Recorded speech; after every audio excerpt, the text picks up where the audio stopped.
Supposedly, the Sixers have splashed cold water on potential sign-and trades involving restricted free agent Quentin Grimes, as the team remains almost certain they will retain the 25-year-old, per T. Jones, on the NBA. All of a sudden, this dude is just really focused on the Sixers this offseason. I feel like he's reporting more Sixers insight than ever before. This post I saw from Matt really expresses how I feel on the whole situation. He stated, "I don't have an issue with the fact they're not rushing to get him a big deal when there are literally zero other teams who can offer him the contract he wants, but don't piss him off into signing a one-year fluff you deal and entering unrestricted free agency next summer. The only thing I really care about is staying below the apron because nerds told me to care about that." So Jacob Moreno stated that if Philadelphia pays Quentin Grimes $18 million next season, they'd still be $6.2 million below the second apron if they were to waive Ricky Council. Now, remember the Brooklyn Nets were the team with cap space where they could offer Quentin Grimes a crazy amount of money, like $25 million. Well,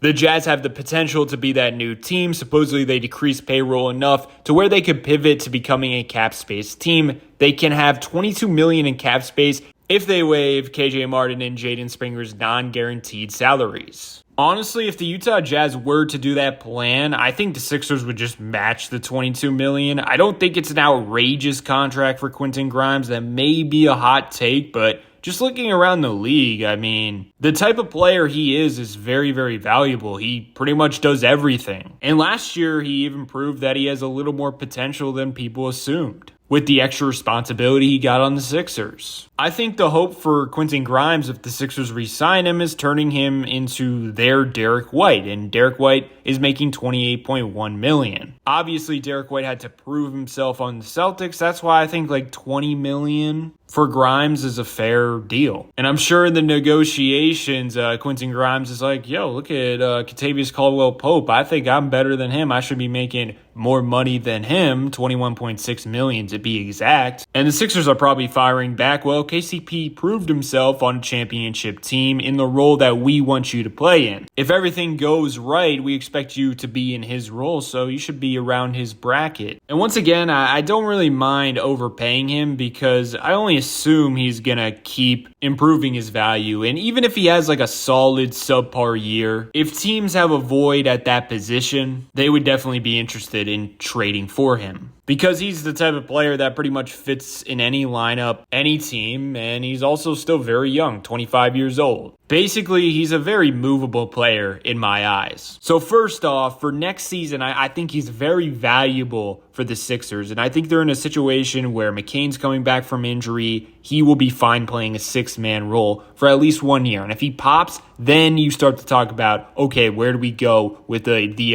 abundance of guards that we have? But for next season, since the Sixers are kind of in the middle of, okay, if everything goes right, we can try to win, having a defensive-minded two-way guard like him is perfect next to Tyrese Maxey and Jared McCain. It also allows VJ to ease into the NBA. Maybe he's ready, we don't really know. But with Grimes, it takes pressure off of him. So next season, I really think Grimes can be a valuable piece. If that's the case, he's probably upping his value, and then you're in a situation where, once again, he's valuable and you can easily flip him for something better for your team in terms of fit, or you can just keep him long-term because he's cooking. Basically, my point is, I don't really care where the number is at. I think Quentin Grimes is one of the most valuable archetypes in this league. Even more valuable right now because OKC and Indiana have a lot of his type of archetype. Also, low-key, one of the issues this offseason is they have no high contracts to facilitate a trade. Like, for example, John Collins was completely out of the equation because Paul George was not going to be in any trade because Daryl Morey's in love with him. But then you try to match John Collins and draft picks with Oubre, Andre Drummond, Eric Gordon, or whatever. There was just never enough money to match John Collins or get near matching so the trade could go through. Overall, what hindered them in the trade market, in my opinion, is all their high contract players that would get something back in return, like Tyrese Maxey or Paul George. They were untouchable. And then you look at the rest of the roster, under $10 million. You had to add like 5 players just to match Cam Johnson making $21 million. On top of that, you got to add draft compensation with those players because none of them really had any positive value. So ultimately, over time, I think Quentin Grimes is valuable in that aspect. Because say a big fish becomes available like Giannis because he's the most likely guy to ask out. Not saying Giannis would want to come to Philly, but having that $22 million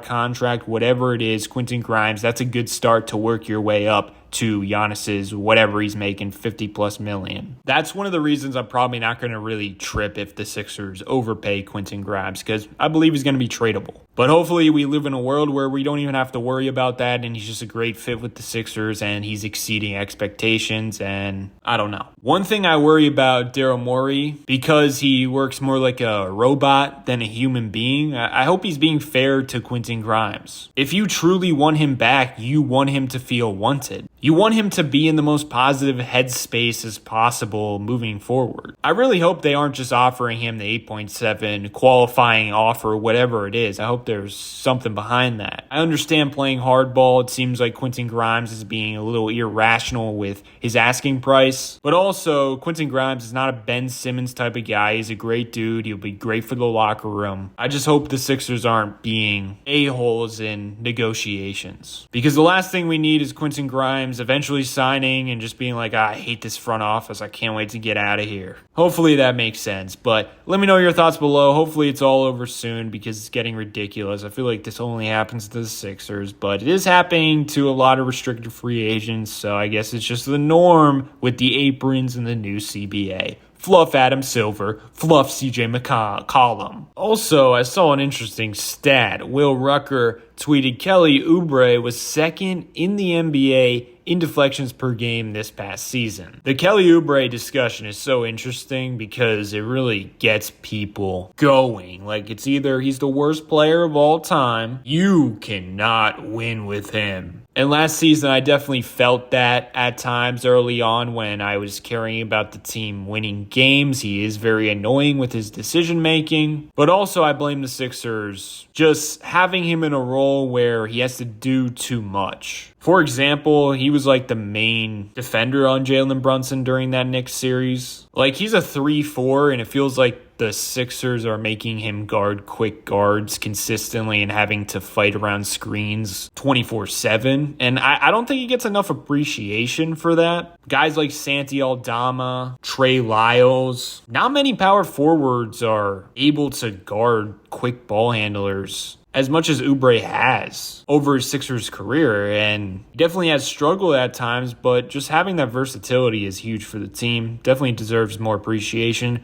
My thing is, I just think he is an eighth man rather than the fifth starter on a team. That's all I got, though. Let me know your thoughts below. Have yourself a great day and peace out.